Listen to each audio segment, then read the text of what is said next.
Ilang araw na lamang at gugunitain na natin ang araw ng undas. Tumaas na kaya ang presyo ng mga bulaklak sa Dangwa sa Maynila? Alamin natin sa report ni Gab Villegas, live Rise and Shine. Gab. Audrey, sa mga oras, sa mga sandaling ito ay nananatili pang matumal ang bentahan ng mga bulaklak dito sa Dangwa Flower Market higit isang linggo bago ang undas. Sa pag-iikot ng news team ngayong umaga dito sa mga pwesto sa Dangwa Flower Market, wala pa masyadong namimili ng mga bulaklak para sa mga namayapan nila mahal sa buhay. Ang mga flower arrangement na nakalagay sa paso, naglalaro pa ngayon sa 100 hanggang 700 pesos, depende yan sa laki. Ang mga bulaklak naman na nakalagay sa basket, umaabot ngayon sa 350 hanggang 400 pesos. Sa ngayon, ang mga bulaklak naman ang presyo ng Malaysian Mums nasa 350 pesos ang isang bundle. Ang presyo ng sunflower 150 pesos kada piraso.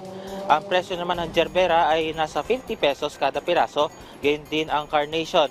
Ang aster naman ay nasa 350 pesos ang isang kilo. Ang anthurium ay 800 pesos ang isang dosena at ang rosas naman ay 350 pesos kada dosena.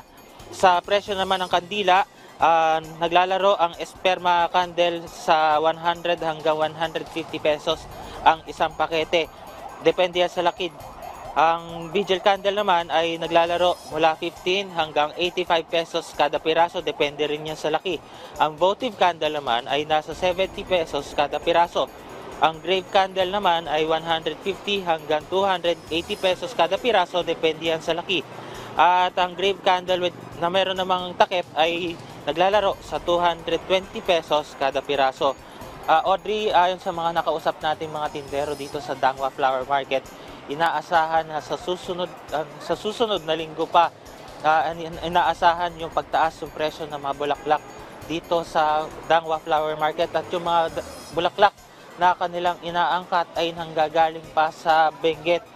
Samantala, nauna nang pinaalala ni Manila Mayor Isko Moreno sa mga pupunta sa Manila North at South Cemetery, yun din sa Manila Islamic Cemetery, na mag-ingat laban sa mga magnanakaw at mapagsamantala ngayong papalapit ang undas.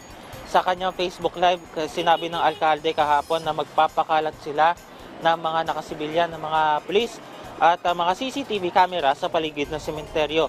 Nagpaalala rin si Yorme sa mga magbabalak na gumawa ng lagim ngayong undas na igalang sana ang paggunita ng undas. Nagpaalala rin ito sa publiko na maging disiplinado sa pagtatapon ng basura at iwasan ng pagtambay sa loob ng sementeryo at maging mapagmatsyag sa gitna ng dagsa ng mga tao ngayong papalapit na undas. Inaasahan na maya-maya lamang ay inaasahan mag-iikot ang mga tauhan ng Department of Trade and Industry sa mga flower stalls dito sa Dangwa Flower Market upang tignan ang presyo ng mga bulaklak at gayon din kung sumusunod ba sa standards yung mga itinitinda rin nila mga kandila rito. At yan muna update mula rito sa Dangwa Flower Market. Balik si Audrey. Maraming salamat, Gab Villegas.